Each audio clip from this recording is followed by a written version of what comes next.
他说呢，你要在家里练习5分钟之内用低姿势爬行爬到你家门外面。我是不太认同这个说法跟建议。你用到低姿势爬行是你的有危险的情况，某种程度都代表你发现火警发现的太慢。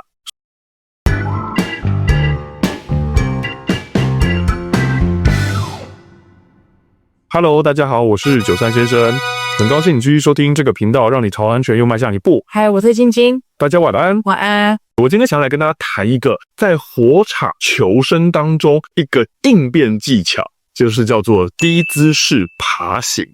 我觉得这件事情，如果我真的很衰遇到我在火场里面的时候，我也觉得我不敢做这件事情。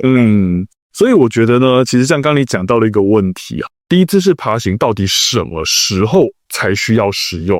如果你把我们今天发生火灾时你可能遇到的情境仔细整理整理，你会发现到一个矛盾的事情。首先第一个情境，假设起火点在我身边，所以火一烧起来你一定会发现它嘛。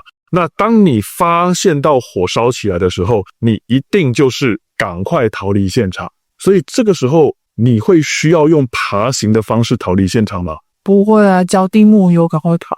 好，那第二个情境，起火点不在我身边，我们开门查看，发现我的逃生通道没有浓烟。好，那请问一下，这个时候我应该要怎么做才对？就直接大大方方的走了。跑的时候会需要用爬行吗？不用。那第三种情况一样，起火点不在我身边，我打开了我的房间门，发现我的逃生通道已经充满浓烟了。好，请问我这时候应该要做的事情是什么？关门避难。没错，我应该要关上房门，我不应该逃了。所以呢，我好像用不到低姿势爬行。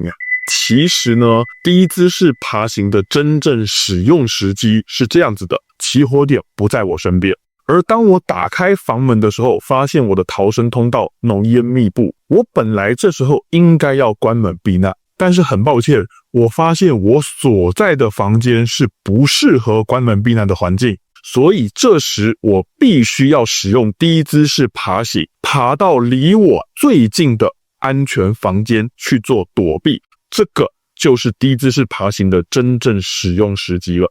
因此啊，不是所有的火场你都必须得使用低姿势爬行，但是呢，当你要用到它的时候，它可能是你唯一的机会。因此我还是会建议大家要把它好好的学好，好好的练好。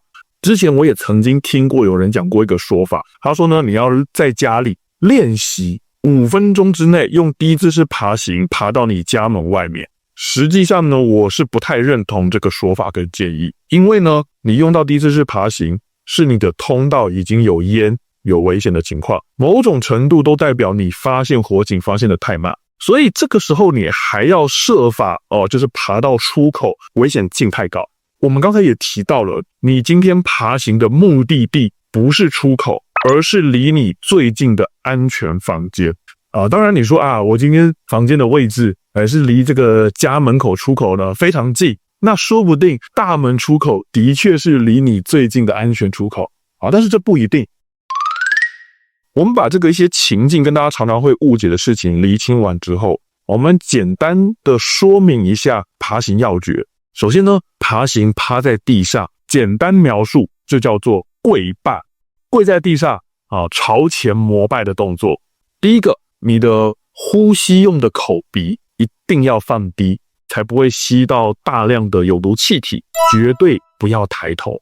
那第二件事情呢，我们的手肘靠在地上，并且要维持你的手在头的前方，把你的手肘到手掌这个前臂的部分都贴在地面上，火场中你会看不见。那你在往前爬行的时候，如果前方有障碍物，你如果没有让手维持在头的前方，你会变成头先去撞到它。因此也跟大家说明一下，之前有人问到说，为什么我不要用匍匐前进的方式？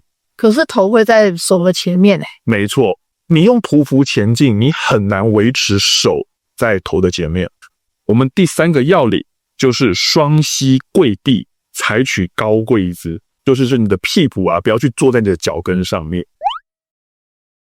那其实这样子一来，第一个速度会变慢，第二个他身体往后一拉，反而把他的头给抬高了。所以呢，我会说要用高跪姿。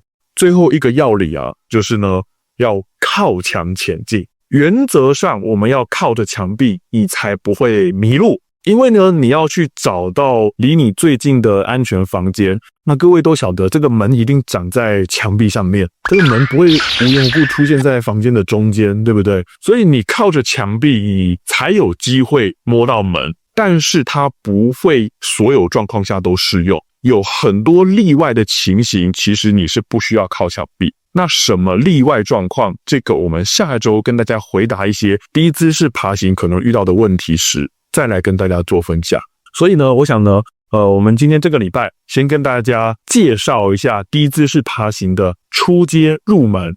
那么希望呢，今天的分享内容对大家的安全有所帮助。如果各位有从这一集获得收获的话呢，请按赞、订阅、分享我们的影片。你听过低姿势爬行吗？请在下面留言。那今天就到这边咯，下次再见，拜拜。我讲真的，你说我家里如果发现有个房间是没有窗户的，你要给它额外开一个窗，我觉得也不是一个容易的事情。所以有时候我们真的会遇到这种你改变不了环境的状况。那如果你家里有这种事情，那你就必须要好好的练习，好好学习低姿势爬行。我们如果今天去外宿，我所住的房间啊，也不是我能够控制的，这时候我就有机会使用到它。